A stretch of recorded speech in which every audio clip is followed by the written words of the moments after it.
ఆ తర్వాత విల్ మనకు చెప్తాడు, వారి మ్యాజికల్ అకాడమీలో వారికి 12,000 పాయింట్స్ ఉంటాయి. వాటిలో వారు 7,200 పాయింట్స్ కలెక్ట్ చేయాలి. దీనితోనే వారు మ్యాజియా వెండర్స్ అవ్వగలరు. అకాడమీ లోపల కాలెట్ మరియు షియాన్ తమ టెస్ట్ రాస్తుంటారు. వీరిద్దరూ చాలా ఈజీగా తమ గోలెమ్స్ను ఓడిస్తారు. ఆ తర్వాత మనకు తెలుస్తుంది, షియాన్ దగ్గర 9,000 కంటే ఎక్కువ పాయింట్స్ ఉన్నాయి మరియు కాలెట్ దగ్గర కనీసం 7,000 కంటే ఎక్కువ ఉన్నాయి. ఇప్పుడు విల్ వంతు వస్తుంది. అందరూ అతన్ని చూసి ఎగతాళి చేస్తుంటారు మరియు మ్యాజిక్ ఉపయోగించమని చెప్తారు. కానీ ఆ గోలెం విల్ను చాలా దూరంలో విసిరి కొడుతుంది, ఎందుకంటే అతను మ్యాజిక్ ఉపయోగించలేడు. ఇప్పుడు ఇక్కడికి ఈ అకాడమీ యొక్క టాప్ 3 స్టూడెంట్స్ వస్తారు. వారి పేర్లు లియానా, జూలియస్ మరియు విగ్. జూలియస్ వీరిద్దరితో నేను మిమ్మల్ని మ్యాజియా వెండర్స్ అవ్వడానికి ఛాలెంజ్ చేస్తున్నాను అని చెప్తాడు. అతను తన ఐస్ మ్యాజిక్తో ఒక ఫ్లవర్ క్రియేట్ చేసి వీరిద్దరికి ఛాలెంజ్ విసురుతాడు. కానీ భయ్యా, వీరు కూడా తక్కువ తినలేదు. వీరు కూడా తమ మ్యాజిక్ను ప్రదర్శిస్తూ అతని ఛాలెంజ్ను యాక్సెప్ట్ చేస్తారు. పిల్లలంతా ఇది చూసి చాలా హ్యాపీగా ఫీల్ అవుతారు. ఇప్పుడు చాలా మజా వస్తుందని అనుకుంటారు. విల్ ఈ విషయానికి బాధపడుతుంటాడు. ఈ అకాడమీలో మనుషుల పాయింట్స్ చూస్తారు కానీ వారి ఎబిలిటీస్ చూడరు.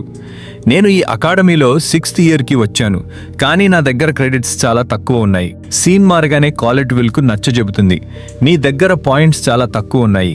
నీకు కేవలం ఒకే ఒక్క ఛాన్స్ ఉంది, అది నువ్వు గ్రాండ్ మ్యాజియా ఫెస్టివల్లో సెలెక్ట్ అవ్వడం. అవును, నాకు కూడా ఆ విషయం తెలుసు. ఇది ఈ అకాడమీలో 2 సంవత్సరాలకు ఒకసారి జరిగే ఫెస్టివల్ అంటాడు విల్. దాంతో పాటు ఆమె చెప్తుంది, నేను నీకు ఇంకొక విషయం చెప్తాను. ఈ ప్రదేశంలో 4 ఫ్యాక్షన్స్ ఉన్నాయి. వాటిని ఇప్పటి మ్యాజియా వెండర్స్ హ్యాండిల్ చేస్తున్నారు. ఈ 4 ఎవరైనా ఒకరు నిన్ను సెలెక్ట్ చేసుకుంటే నువ్వు టవర్ లోపలికి వెళ్ళవచ్చు. కానీ వారంతా మ్యాజిక్ ఆధారంగానే ఎవరినైనా చూస్ చేసుకుంటారు. కానీ నా దగ్గర ఎలాంటి మ్యాజిక్ లేదు. మరి నేను వారిని ఎలా ఇంప్రెస్ చేయగలను అని విల్ అడుగుతాడు. విల్ ఆమెతో, నేను అనుకోకుండా ఈ ఫెస్టివల్లో పార్టిసిపేట్ చేస్తే అది ఒక అథ్లెట్ ఫెస్టివల్ అయిపోతుంది. నీకు 2nd ఇయర్ కాంపిటీషన్ గుర్తుంది కదా, నేను అందులో పార్టిసిపేట్ చేసినప్పుడు అందరూ నన్ను చాలా దారుణంగా ఎగతాళి చేశారు మరియు నాకు చాలా అవమానం జరిగింది అని చెప్తాడు. బయట ఈ పిల్లలంతా ఫెస్టివల్ కోసం ప్రిపరేషన్స్ చేసుకుంటూ ఉంటారు. కాలెట్ వాళ్ళని చూసి, ఆ ఫెస్టివల్ చాలా దగ్గరకు వచ్చేసినట్టుంది అంటుంది. ఆమె విల్కు నచ్చజెబుతూ, గ్రాండ్ మ్యాజియా ఫెస్టివల్ చాలా ఇంపార్టెంట్. అక్కడ నువ్వు నీ స్కిల్స్ చూపించవచ్చు. అందరి ముందు నీ స్కిల్స్ ప్రదర్శించడానికి నీకు ఇది ఒక మంచి అవకాశం అని చెప్తుంది. కానీ నాకు మ్యాజిక్ యూజ్ చేయడం రాదు కదా, మరి నేను వాళ్ళకి ఏం చూపిస్తాను అంటాడు విల్. అప్పుడే కాలెట్ కు ఒక లాకర్ దగ్గర ఒక బారియర్ ఉన్నట్టు అనిపిస్తుంది. ఆమె దాన్ని రిలీజ్ చేస్తుంది. అక్కడ నుండి కిందకి వెళ్ళడానికి ఒక పెద్ద దారి ఉంటుంది. వీరిద్దరూ అక్కడికి వెళ్తారు. వారు చెక్ చేస్తారు. ఆ ప్రదేశంలో చాలా మంది పిల్లలు ఉన్నారు. వారు గ్రాండ్ మ్యాజియా ఫెస్టివల్లో ఎవరు గెలుస్తారనే దానిపై బెట్ కాస్తున్నారు. కాలెట్ వాళ్ళని చూసి, ఏ టీచర్ ఈ లాకర్ రూమ్ దగ్గరికి రాకపోయినా వీరికి ఇదంతా చేసే హక్కు లేదు అంటుంది. లో భయ్యా, షియాన్ కూడా ఇక్కడే ఉన్నాడు. అతను విల్ను నోటీస్ చేసి, నువ్వు ఇక్కడ ఏం చేస్తున్నావు అని అడుగుతాడు.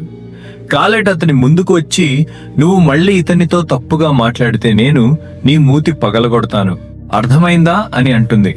కాలెట్ అతన్ని అడుగుతుంది, కానీ నువ్వు ఇక్కడ ఏం చేస్తున్నావు? నిన్ను చూస్తే నువ్వు ఇక్కడికి బెట్ కాయడానికి వచ్చినట్టు అనిపించడం లేదు. వెనుక నుండి ఈ చప్రీలు ఇలా అంటారు, అవును, మా ఫ్రెండ్ ఇక్కడికి వచ్చింది తను వీరందరికంటే వెనుకబడిపోయాడనే చింతతో కాదు, అలాంటిదేం లేదు. విల్ తన క్లాస్ ముగించుకుని అక్కడి నుండి వెళ్తుండగా కాలెట్ అతన్ని అడుగుతుంది, నువ్వు దీని తర్వాత డంజియన్ కు వెళ్తుంటే నేను నీతో పాటు రావచ్చా? అరే లేదు, నాకు కొంచెం పని ఉంది అని చెప్పి అతను అక్కడి నుండి వెళ్ళిపోతాడు. మరుసటి సీన్ లో మనం విల్ ను చూస్తాము. అతను ఒక రెస్టారెంట్ లో పని చేస్తుంటాడు. అక్కడ చాలా మంది హ్యూమన్స్ మరియు దాంతో పాటు డ్వార్ఫ్స్ కూడా ప్రశాంతంగా తింటూ తాగుతూ ఉంటారు. అయినా విల్, నువ్వు ఇక్కడ ఏం చేస్తున్నావు అని అడుగుతారు. విల్ వారితో, నాకు స్కాలర్షిప్ రాలేదు, నేను ట్యూషన్ ఫీజు కూడా కట్టాలి, అందుకే నేను ఉదయం న్యూస్ పేపర్ వేస్తాను మరియు సాయంత్రం రెస్టారెంట్లో పని చేస్తాను అని చెప్తాడు. అబ్బే ఓయ్ చెప్పి సరిగ్గా పనిచేయి, చూడు నీ ఫ్రెండ్ ఎంత పని చేస్తున్నాడో అంటారు. కానీ అప్పుడే రోస్టీ కూడా విల్కు హెల్ప్ చేయడానికి అక్కడికి వస్తాడు. మ్యాజిక్ లేకుండా పని చేయడం నాకు చాలా డిఫరెంట్ గా ఉంది, కానీ నీ కోసం నేను ఇంతైనా చేయగలను అంటాడు. ఆ లావుపాటి లేడీ విల్తో నా వర్కర్ ఒకరు పని మానేశారు, కాబట్టి నువ్వు నా కోసం ఇంకొకరిని వెతుకు అని చెప్తుంది. కానీ ఈ మనుషులంతా విల్ను చీరప్ చేస్తూ, అరే ఓయ్, ఇది మా తమ్ముడు, వీడు ఒకేసారి 2 పనులు చేయగలడు, అవునా కాదా విల్ అంటారు.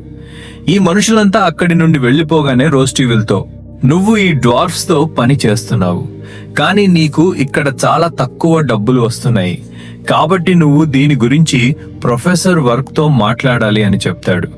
విల్ అతనితో, ఆయన ఆల్రెడీ నా కోసం చాలా చేస్తున్నారు, కాబట్టి నేను ఆయన్ని ఇంకా ఇబ్బంది పెట్టాలనుకోవడం లేదు. అయినా ఈ డ్వార్ఫ్స్ అంతా నాకు చాలా ఇష్టం, వీళ్లతో నా టైం చాలా బాగా పాస్ అవుతుంది అని చెప్తాడు. కానీ అప్పుడే జూలియస్ అక్కడికి ఎంట్రీ ఇస్తాడు. అతను విల్ను అక్కడ చూస్తాడు. రోస్టీ అతన్ని, ఇతను కూడా నీ అకాడమీకి చెందినవాడేనా అని అడుగుతాడు.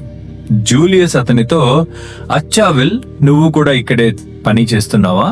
నీకు ఈ పనే చాలా సూట్ అవుతుంది, అయినా నీ దగ్గర ఎలాంటి టాలెంట్ లేదు కదా అంటాడు. దాంతో పాటు అతను డ్వార్ఫ్స్ ను కూడా అవమానిస్తాడు. డోనన్ అతని వైపు చాలా కోపంగా చూస్తాడు. జూలియస్ అతనితో, నువ్వు నన్ను అలా ఎందుకు చూస్తున్నావు? అయినా మీరు వేరే ప్రపంచం నుండి ఇక్కడికి పారిపోయి వచ్చారు, మేము మీకు చోటు ఇచ్చాము, కాబట్టి మీ స్థానం మాకంటే చాలా కింద ఉంది అంటాడు. ఆ తర్వాత విల్ మనకు చెప్తాడు, చాలా సంవత్సరాల క్రితం సెలెస్టియల్ హోస్ట్ డ్వార్ఫ్స్ ప్రపంచాన్ని నాశనం చేసినప్పుడు వారంతా పారిపోయి ఇక్కడికి వచ్చారు. కానీ ఈ ప్రదేశంలో వారికి అస్సలు రెస్పెక్ట్ దక్కదు. వారు అనుకోకుండా ఏదైనా మెజిషియన్ పై వేలు ఎత్తితే దాని పరిణామాన్ని డ్వార్ఫ్స్ అందరూ అనుభవించాల్సి వస్తుంది. రోస్టీ అతని దగ్గరికి ఫుడ్ తీసుకువెళ్తాడు.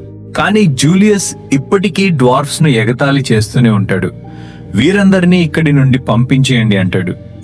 ఈ మాటలు వినగానే విల్కు చాలా కోపం వస్తుంది. అతను జూలియస్ తో, నువ్వు ఇప్పుడు చెప్పిన మాటలన్నీ వెనక్కి తీసుకో, బహుశా నీకు తెలియదేమో. డ్వార్ఫ్స్ చాలా కష్టపడే మనస్తత్వం ఉన్నవారు, వారు ఏం చేసినా తమ స్వశక్తితో చేస్తారు అని చెప్తాడు. ఓ అచ్చా, ఇప్పుడు నువ్వు నాకు నేర్పిస్తావా నేను ఏం మాట్లాడాలో ఏం మాట్లాడకూడదో? అయితే నువ్వే దీన్ని తిను అంటాడు జూలియస్. జూలియస్ సాథీలు విల్ను బెదిరించడానికి ట్రై చేస్తారు, కానీ విల్ వారిద్దరిని పట్టుకుని నేరుగా కింద పడేస్తాడు. దాంతో వారిద్దరూ స్పృహ కోల్పోతారు.